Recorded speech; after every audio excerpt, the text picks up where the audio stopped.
Hello everyone, I am doctor Sarika और आज हम फिर से आपके पास एक नया टॉपिक लेकर आए हैं मॉलिक्यूलर बेसिस ऑफ इनहेरिटेंस का, जो कि बहुत इंपॉर्टेंट चैप्टर है और बहुत इंटरेस्टिंग चैप्टर है। यस, लास्ट वीडियो हमने डिस्कस किया था उसका इंट्रोडक्शन कि डीएनए क्या होता है, मेंडल ने कौन कौन से एक्सपेरिमेंट किए, फिर कैसे जर्नी स्टार्ट हुई जीन से डीएनए की, ये भी हमने डिस्कस किया। हमने ये भी डिस्कस किया कि स्ट्रक्चर ऑफ पॉलीन्यूक्लियोटाइड्स चेन क्या है, उसमें क्या बेसिस हैं, क्या पेंटोज शुगर है और क्या फॉस्फेट ग्रुप है।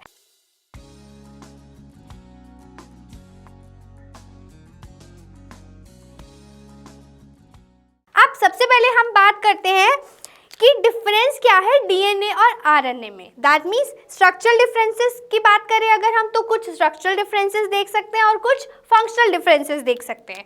तो सबसे पहले हम बात करते हैं आपकी structural differences between DNA and RNA. मैं शॉर्ट फॉर्म लिख रही हूँ, आप समझ जाना उसको, डीएनए और आरएनए। ठीक है, तो सबसे पहले अगर हम डीएनए की बात करें,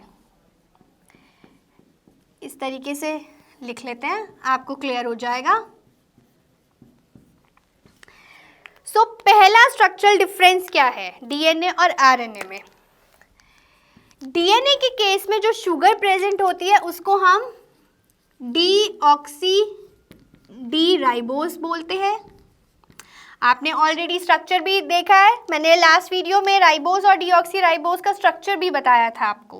और आरएनए के केस में जो शुगर प्रेजेंट होती है वो आपकी डी राइबोस होती है, करेक्ट।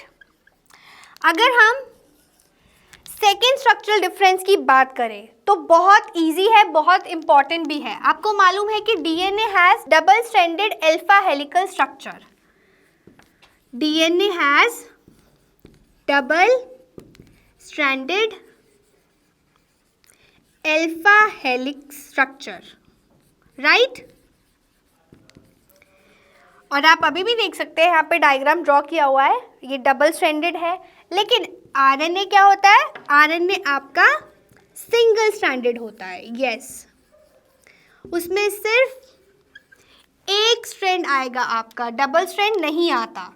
तो single strand alpha helix structure, ये दूसरा डिफरेंस हो गया आपका। अगर हम स्ट्रक्चर के बेसिस पे हम बात करें, स्ट्रक्चर के बेसिस पे थर्ड जो आपका डिफरेंस हो सकता है वो ये हो सकता है कि डीएनए के केस में अगर हम प्यूरीन की बात करें तो प्यूरीन कौन कौन से होते हैं, मैं सिर्फ शॉर्ट फॉर्म लिख रही हूँ, एडेनाइन का ए और ग्यूनाइन का जी।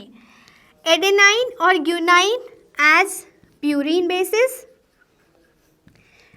and cytosine and thymine as pyrimidines। ये लास्ट वीडियो में हमने डिस्कस किया है। अब थर्ड आप ही बताओ डिफरेंस क्या होता है आरएनए में और डीएनए में। देखो, आरएनए के केस में ये तो सेम रहता है, एडेनाइन और guanine as purine bases, but cytosine and thymine की जगह आपका ये जो थाइमाइन है आरएनए के केस में ये क्या हो जाता है, यस, यूरेसिल। तो cytosine and uracil as pyrimidines, correct. Fourth difference की अगर मैं बात करूं तो DNA has a large molecular mass as compare to RNA. तो डीएनए का मॉलिक्यूलर मास ज़्यादा होता है और आरएनए का मॉलिक्यूलर मास कम होता है, स्मॉल होता है। तो ये कुछ स्ट्रक्चरल डिफरेंसेस थे बिटवीन डीएनए एंड आरएनए। अब हम बात करते हैं कि फंक्शनल डिफरेंसेस क्या है बिटवीन डीएनए और आरएनए, और ये डिफरेंसेस के पॉइंट्स भी आप नोट डाउन कर सकते हो।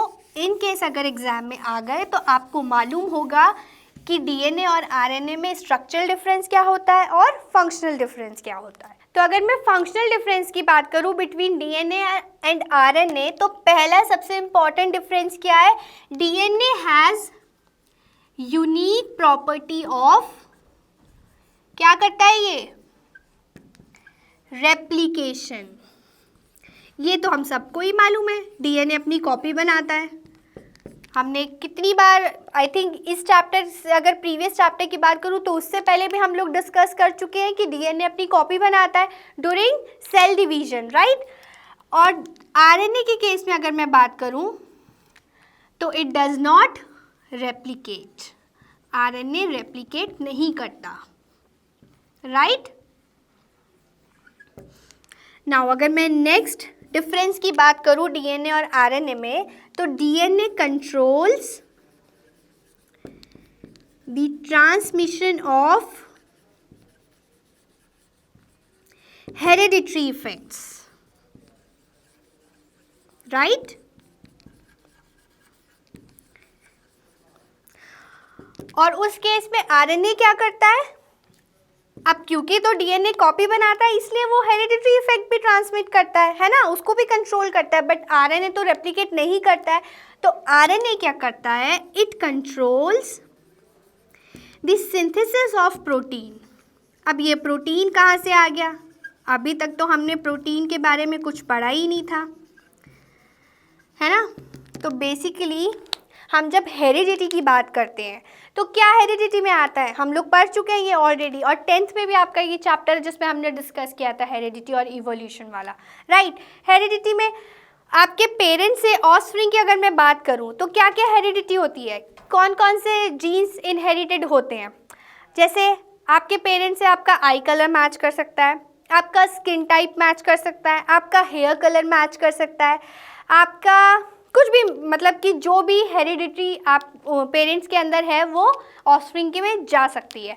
तो ये बाल क्या है, किस चीज़ से बना है, केराटिन, प्रोटीन, स्किन प्रोटीन, जो आपका कलर होता है स्किन कलर, पिगमेंट, तो प्रोटीन। तो बेसिकली ये जितना भी बनता है ये सब प्रोटीन ही तो है। तो आरएनए प्रोटीन को सिंथेसाइज करता है जो कि हमारे डीएनए की कॉपी फिर से बनाता है। अब इस पे बहुत सारे एक्सपेरिमेंट्स हैं, तो वन बाय वन करके हम देखेंगे कि किन किन साइंटिस्ट ने कौन कौन से एक्सपेरिमेंट किए और कौन कौन सी अपनी थ्योरी दी। उससे पहले, उनको डिस्कस करने से पहले हम एक और चीज़ पढ़ लेते हैं कि क्या इम्पॉर्टेंट फीचर्स है double stranded helix of DNA, ठीक है। तो हम अभी बात करते हैं सबसे पहले फीचर्स ऑफ डीएनए, और मैं चाहूँगी कि आप वो फीचर्स भी नोट करो पॉइंट वाइज, ताकि आपको क्लियर हो जाए कॉन्सेप्ट। और इन केस अगर एग्जाम में ये क्वेश्चन आ जाता है कि write down the salient features of DNA, तो आप उसको ईजिली अटेम्प्ट कर पाओ, करेक्ट। तो अगर हम बात करें डीएनए के फीचर्स की,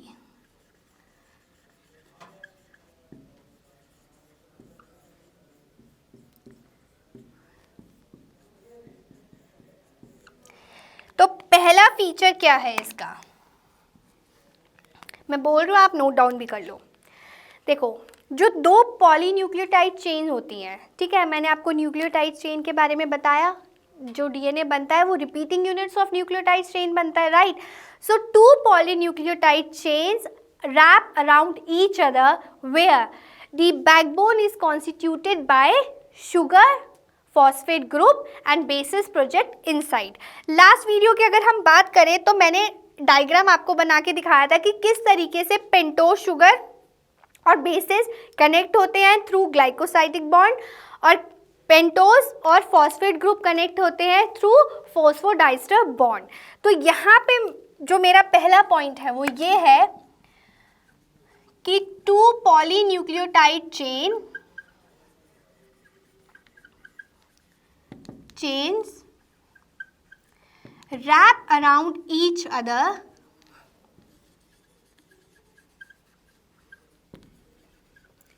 और आप देख भी सकते हो ये कॉइल्ड होती है ना, इस तरीके से रैप्ड होती हैं एक दूसरे के साथ। तो दो पॉलीन्यूक्लियोटाइड चेन रैप होती है, जिसमें अगर मैं बात करूं जो आपका शुगर और फॉस्फेट होता है, they form the backbone of nucleotide chain, and उसके साथ क्या होते हैं, basis which projects inside, right. तो पहला तो आपका ये फीचर हो गया। अब अगर मैं दूसरे फीचर की बात करूं तो नेक्स्ट ये कह सकते हो the two DNA chains are antiparallel to each other, means इसका मतलब क्या है? If one chain has the polarity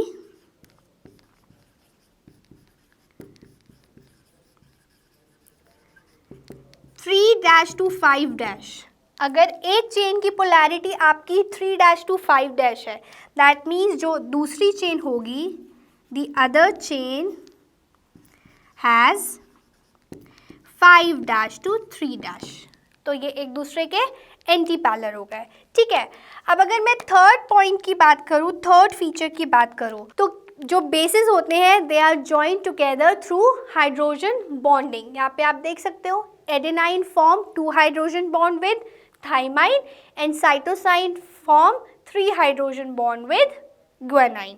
ठीक है, तो थर्ड आपका ये फीचर हो गया। सो फोर्थ फीचर आपका है the 2 strands of DNA are joint और are linked through right handed pattern. अब राइट हैंडेड पैटर्न क्या होता है? राइट हैंडेड पैटर्न होता है ये, और लेफ्ट हैंडेड पैटर्न होता है ये। तो जो डीएनए के स्ट्रैंड होते हैं वो राइट हैंडेड पैटर्न होते हैं। ठीक है, तो फोर्थ आपका ये फीचर हो गया। तो ये कुछ इंपॉर्टेंट फीचर्स है जो आप नोट कर लो डीएनए के। अब जो हमारा नेक्स्ट टॉपिक है वो है आपका central dogma of molecular biology. बहुत इंटरेस्टिंग है, सुना है आपने, और मुझे लगता है कि बहुत ईजिली एक ही बार में समझ में आ जाएगा। इस वीडियो को देखने के बाद आपको दोबारा बुक को देखने की ज़रूरत नहीं है, वो इतना अच्छे से क्लियर हो जाएगा कि आप उसको पढ़ोगे भी नहीं दोबारा। तो नेक्स्ट हम स्टार्ट करते हैं अपना central dogma of molecular biology. Basically इसमें क्या है कि आपको ये समझ में आ जाएगा कि जैसे हमने डीएनए और आरएनए के डिफरेंसेस देखे, स्ट्रक्चरल डिफरेंसेस और फंक्शनल डिफरेंसेस, उसमें एक डिफरेंस क्या था कि DNA control the transmission of hereditary effects, right, और आरएनए क्या करता था उस टाइम पे? It control the synthesis of protein. तो कैसे डीएनए से प्रोटीन बना और कैसे वो जेनेटिक मटेरियल बना, इस पर हम बात करेंगे। ठीक है, तो आपका अब हम बात करते हैं central dogma of molecular biology.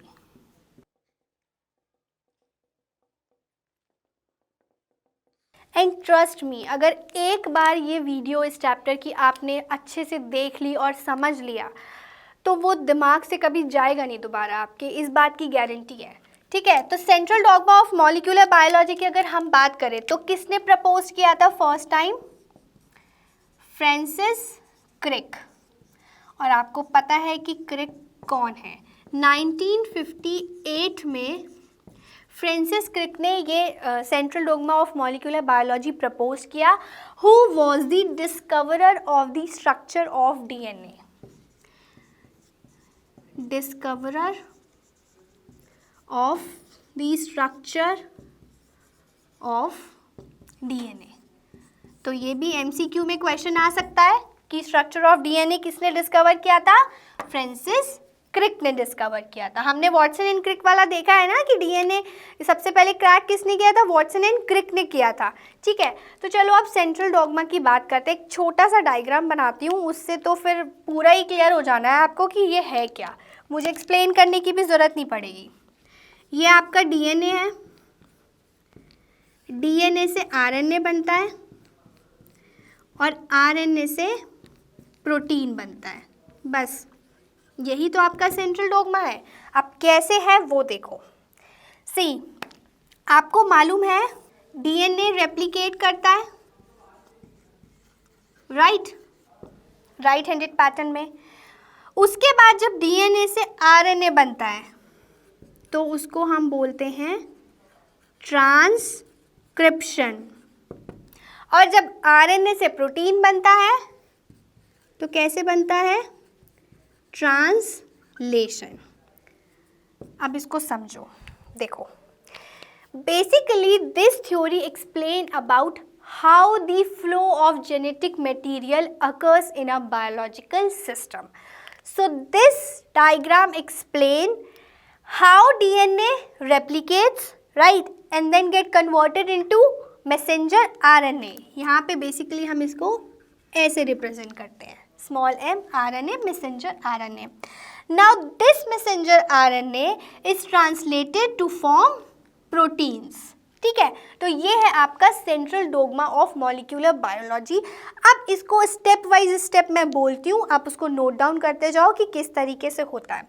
सबसे पहली चीज़, इसको दिमाग में लेके चलना, ये नहीं जाना चाहिए। और central dogma of molecular biology generally exam में आता है। तो ये डायग्राम अगर आपने लिख दिया तो मुझे लगता है पॉइंट्स तो आप खुद से ही बना लोगे, क्योंकि अभी हम सिर्फ इसी के बारे में बात करेंगे और किसी के बारे में बात नहीं करेंगे। तो अगर मैं सबसे पहले पॉइंट की बात करूं सेंट्रल डोग्मा में, तो सेंट्रल डोग्मा क्या सजेस्ट करता है? The central dogma suggest that DNA which carry information is needed to make all of our protein, right? हमें क्या करना है कि DNA से प्रोटीन ही तो बनाना है, तभी तो वो जेनेटिक मटेरियल होगा। Now this RNA is a messenger that carry information to the ribosomes। अब भैया ये राइबोसोम्स कहाँ से आ गया? Now ribosomes serve as factories. It serves as factories in the cell where the information is translated from a code into a functional product. Functional product. यहाँ से जब क्या होता है कि मैसेंजर आरएनए जो इंफॉर्मेशन कैरी करता है वो राइबोसोम को दे देता है। राइबोसोम क्या है? Ribosome they serve as factories in the cell, जहाँ पे जितनी भी इंफॉर्मेशन है वो ट्रांसलेट हो जाती है एक कोड में, कोड से फंक्शनल प्रोडक्ट में। जो फंक्शनल प्रोडक्ट में कन्वर्ट करता है प्रोसेस, उस प्रोसेस को हम बोलते हैं जीन एक्सप्रेशन। देखो एक छोटे से डायग्राम में आपको कितना कुछ सीखने को मिल रहा है कि राइबोसोम्स क्या होते हैं, और उसके बाद जब फंक्शनल प्रोडक्ट में कोड कन्वर्ट होता है तो उस प्रोसेस को हम जीन एक्सप्रेशन बोलते हैं। ये क्वेश्चन भी आता है एग्जाम में कि व्हाट इज जीन एक्सप्रेशन। ठीक है, अब जीन एक्सप्रेशन हैज़ 2 की स्टेजेस। इसमें 2 स्टेजेस हैं आपकी। ठीक है, अब वो स्टेजेस क्या है मैं यहाँ पे लिख देती हूँ। पहली स्टेज जो है आपकी वो है ट्रांसक्रिप्शन, और दूसरी स्टेज है आपकी जीन एक्सप्रेशन की ट्रांसलेशन। यही तो हमने यूज किया है, डीएनए से आरएनए में ट्रांसक्रिप्शन और आरएनए से प्रोटीन में ट्रांसलेशन। नाउ ट्रांसक्रिप्शन क्या है? तो आरएनए कैसे बनता है? In the presence of RNA polymerase enzyme. Now in transcription the information of DNA of every cell is get converted into the small portable RNA messages, right? Transcription में क्या होगा कि जितनी भी इंफॉर्मेशन होगी DNA के हर एक सेल में that get converted into a small portable RNA messages. Now during translation these messages travel from DNA to the ribosomes where they were read to make specific proteins. ठीक है, अब ये आपका transcription भी हो गया, ट्रांसलेशन भी हो गया। Now the central dogma states that the pattern of information that occur most frequently in our cells is, हम उस पैटर्न को एक बार फॉलो करते हैं। सेंट्रल डोग्मा क्या कहता है? यहाँ पे ये रेप्लिकेट था। ये डायग्राम आपको बनाना मस्ट है अगर central dogma of molecular biology आता है।